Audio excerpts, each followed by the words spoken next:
Hello and welcome to Baby Steps in Create Studio 4 Part 9, The Glitch Effect.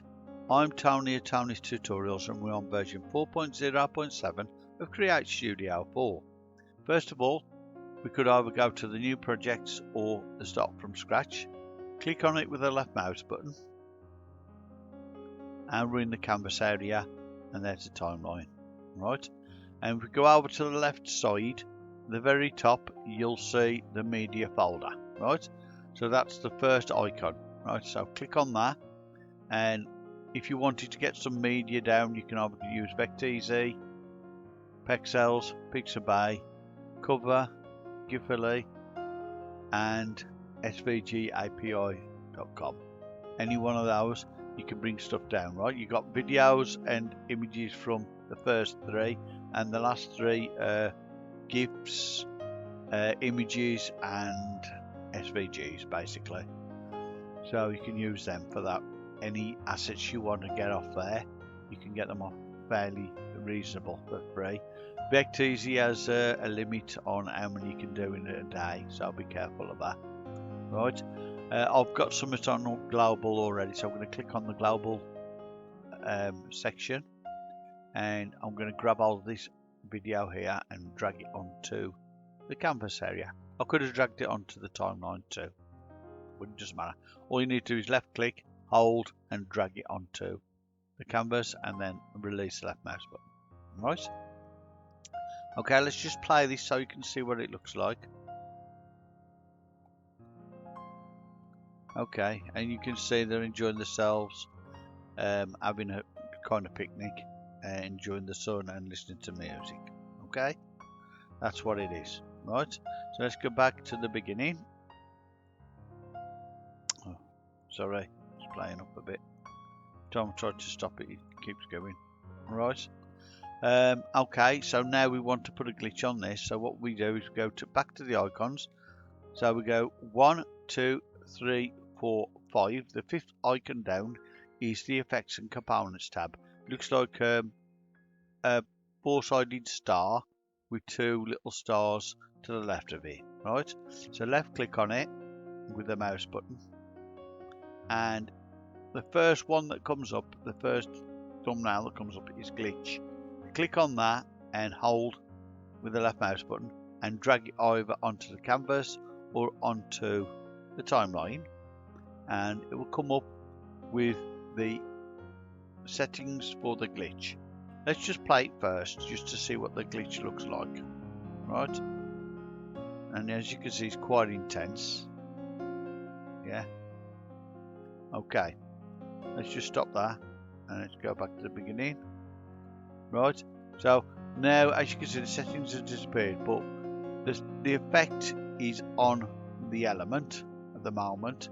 If you want to get it off the element, you click off the X button here and that takes it off for good, and you'd have to put a new effect on it. Right, and that means any adjustments you've done to the glitch effect will have gone. You'd have to start from scratch. Right, if you wanted to take it off for a short period, like just so that you don't have to see all the image distorted like that, you can do this and then play it from the beginning like that, and then as you can see, it's not showing it at all. Right, not showing the glitch at all now, even though it's on, because all I have to do is this, click to put it back on, and it's going to start doing it. Right, as you can see, there you go.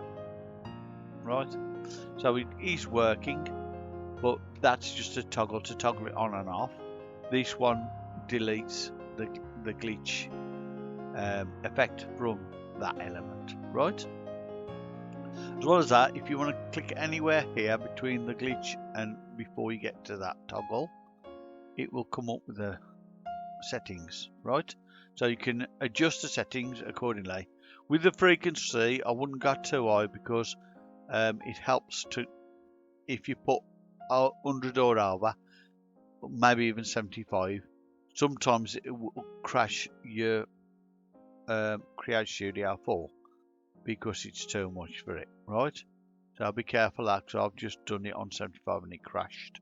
Right, So you can do it a bit higher, say 35 maybe. And as you can see, it makes it even stronger a glitch than it was before. Okay, frequency makes it more often, right? Let's just turn that off and get off that. Let's go back to the glitch settings and change it back to 25. Right, but if you wanted to make it more frequent or less frequent, you can use the frequency. In fact, you can take it down to 1, and that, oops, I put 100 there accidentally. I'll change it to 1, right, enter that and play that, and you'll see the difference.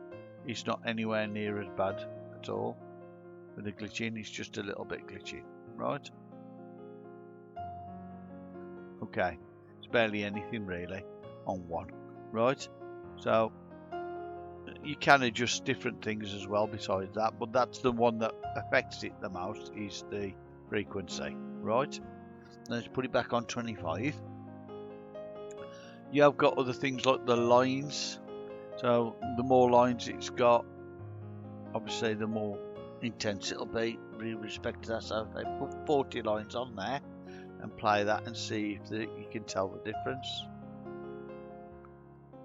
You can see more lines going across in the horizontal position through that. That's what it seems to show anyway. Okay, right, so change that back to 5. Right, and shifts, you can change that, knock that down to about 50 and see what happens with that. Okay, I should play it. You can't see, it doesn't look so much, it seems less intense, but that's all you can tell, right?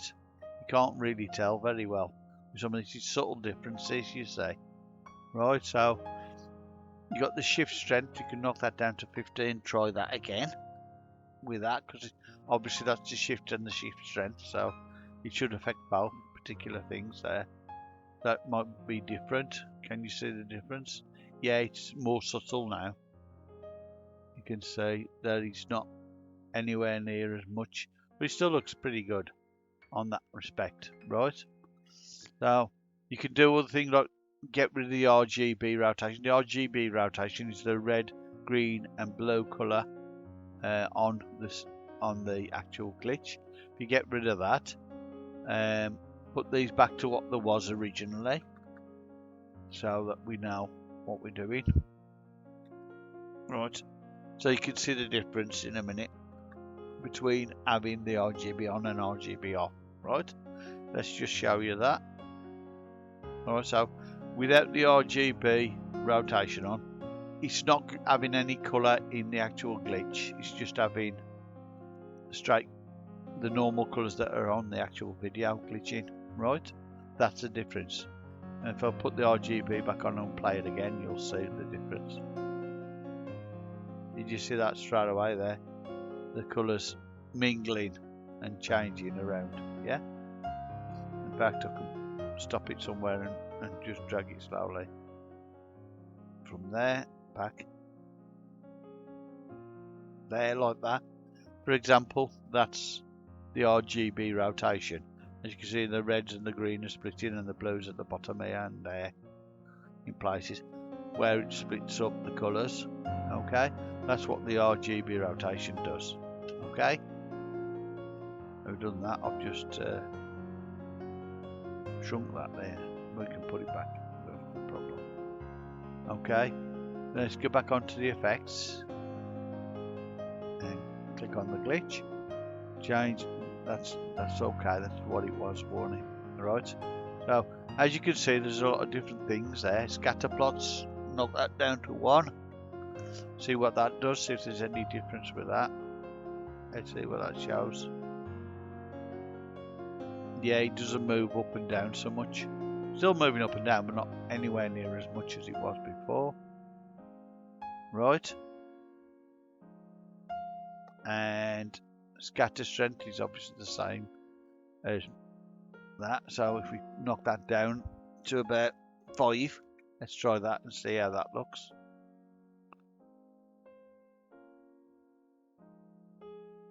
Yeah. It's nowhere near as strong, is it, like that? Right, so there's different ways to change it. Right, put that back up to 100. And that back to 5. Forget it back on 5 there.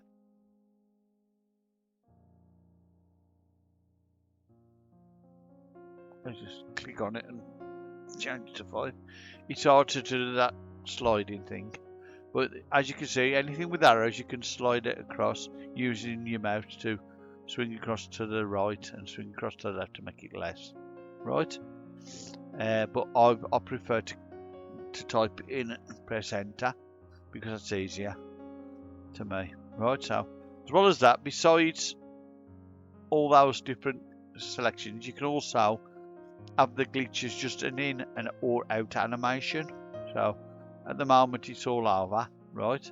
So say we just want it as an in animation, just toggle the in animation across like that, and you can just have it toggling in with a bit of a glitch. And obviously if you want it longer than that, you can drag the glitch across this way, because obviously it's there now. Drag it across like that, and it takes longer to do the glitch. So the longer this is, the longer the glitch is, and the shorter it is, the shorter the glitch is. So that's quite short there. You'll barely see anything there on that glitch. Yeah, just at the beginning there, and that's it, right? So that's how you do it with the front, and with the back. Let's just pull this in so you can see the back end. Well, there's the back end.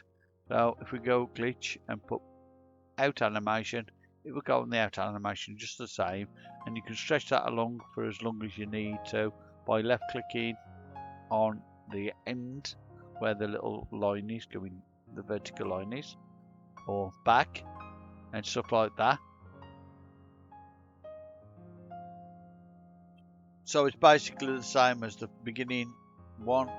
You can stretch them and that, and it will only affect those particular areas if you click the toggle switches for those. You switch them off, obviously it'll disappear and it'll go on the main, right? So simple as that. As well as that, say you've got the characters there like that, and you don't want the glitch on the video, but you want it on a character or something else. So let's go to Studio, get a character on. It doesn't matter if it's 3D character or what. Let's put the 3D character on. Maybe the 3D character is telling you what's going on, perhaps. Just wait for that to come on. It'll be a short while.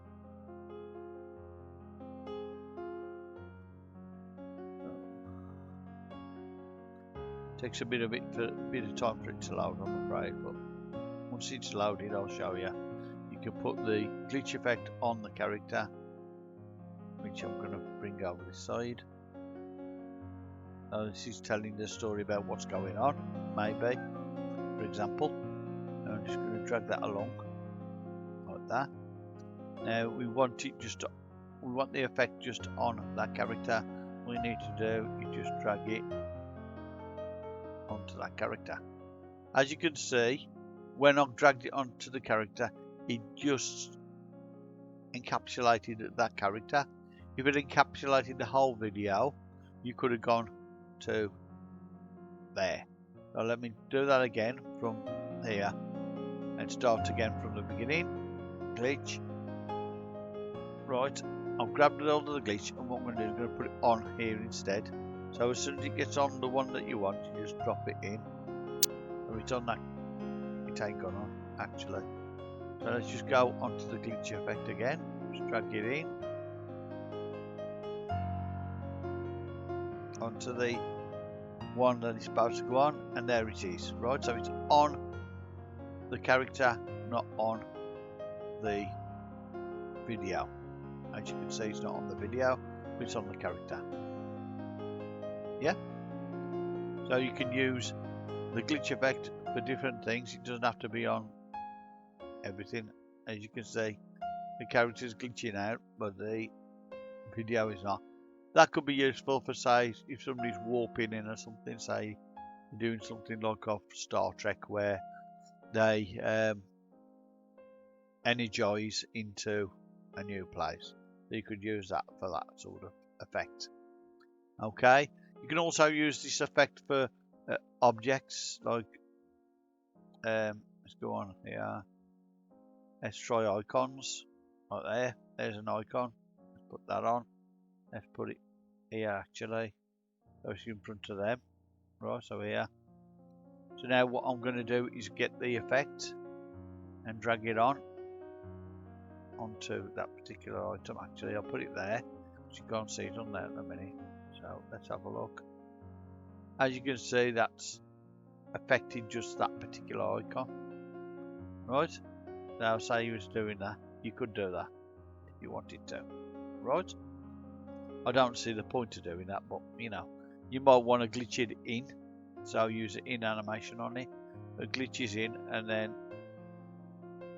like that. So as if to say, oh, something's coming in and it's going to tell you what's going on or something like that. You could do that. That's possible. Well, that's how easy glitching is to do using this effect here on the effects. You just drag it on with the left mouse and put it on. It's very simple. Okay. If you have any more questions about the glitching effect, I suggest that you get used to using it, trying it out and see how it works. That's the best way to learn how to use this. It's very simple, just drag it on and you can adjust these to what you want. Watch out for the frequency. If it's too high, you could stop your app from working. It could glitch the app, right? Because I've done it on 75 and 100 and it's stopped the app from working, so be careful of that, because if it's very frequent you'll use up all your memory on your RAM, right? So be aware of the frequency, make sure it's not too high. Okay, hope this video is useful to you when dealing with the glitching, but be careful like I said, right? Thanks for watching anyway. I hope you enjoyed this tutorial and I hope it's useful to you. Thank you very much and have a good day. Bye bye.